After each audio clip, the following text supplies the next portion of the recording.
Hi guys, so today we're going to make a lovely garlic and herb tear and share bread. It's going to be beautiful and golden brown. I can't wait to eat it, so let's get cooking.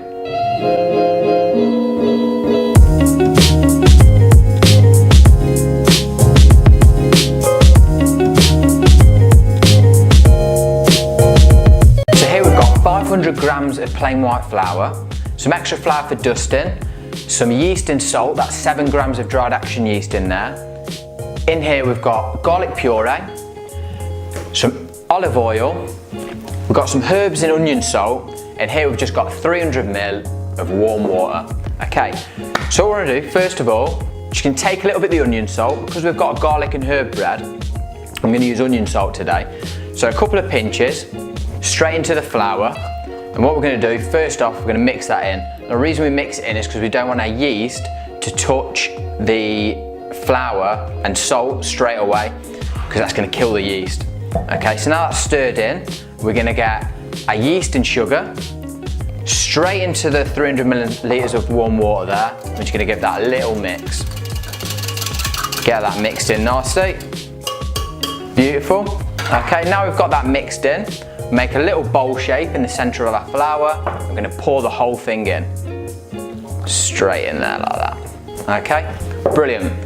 Now we're going to grab a spatula, start stirring all the mixtures together, making the whole thing bind together nicely.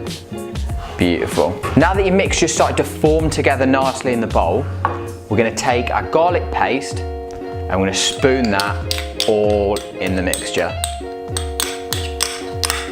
Next, you're going to take some dried oregano, big helping, lovely pinch like that. And the same with some dried basil. Straight in, beautiful. Now I've got that in, just one more mix. Our mixture's all mixed together, so what we're going to do now is clear ourselves a lovely space so that we can start kneading the dough. Okay, flour your surface and empty it out. Beautiful. To start off, you're going to be rolling it in the flour, preparing your dough for kneading.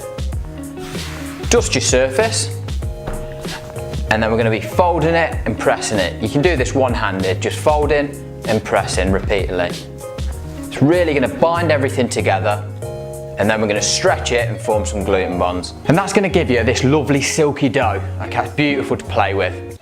Now what you're going to do is take one palm, keep it in position, stretch it away and fold it back.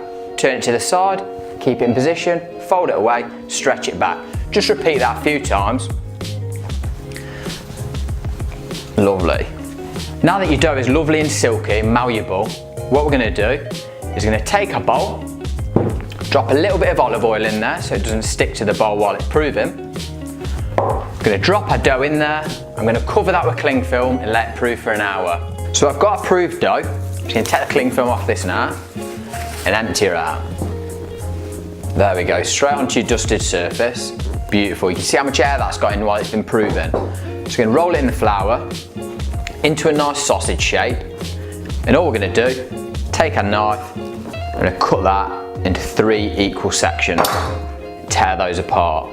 This is going to be your basis of your tear and share bread. So rolling that into the flour, you're going to start to make a sausage shape with each of the 3 pieces. Now I've got 3 fairly even sausage shapes.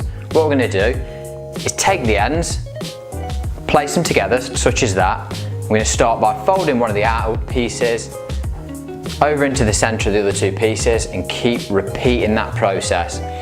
Playing with the ends here, you want to push that into the corner to make sure you get a nice tight plaited shape, and then we're just going to keep on repeating this process all the way into the end, and then we squeeze the other end together and you end up with this lovely plaited piece. Starting on the inside and then working your way to the outside of the pan, like so. Now in this dish here, we've got some garlic paste and some olive oil. Just going to give that a bit of a mix together. I'm going to use that to brush our tear and share bread. Just going to brush that all over the plaited bread, getting into the crevices like this, into every nook and cranny. Beautiful. So what it's going to do, it's going to add some flavour, and it's also going to give the bread a nice bit of shine once it's cooked.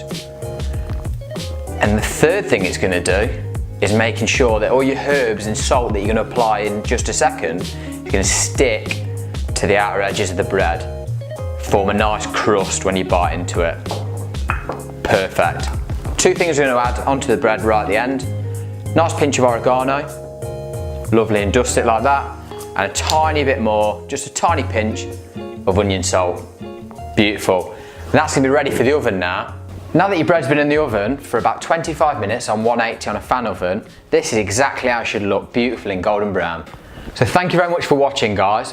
Please like and subscribe, and if you do make this, tag me on Instagram. Can't wait to see all your beautiful pictures. Till next time, thanks, bye.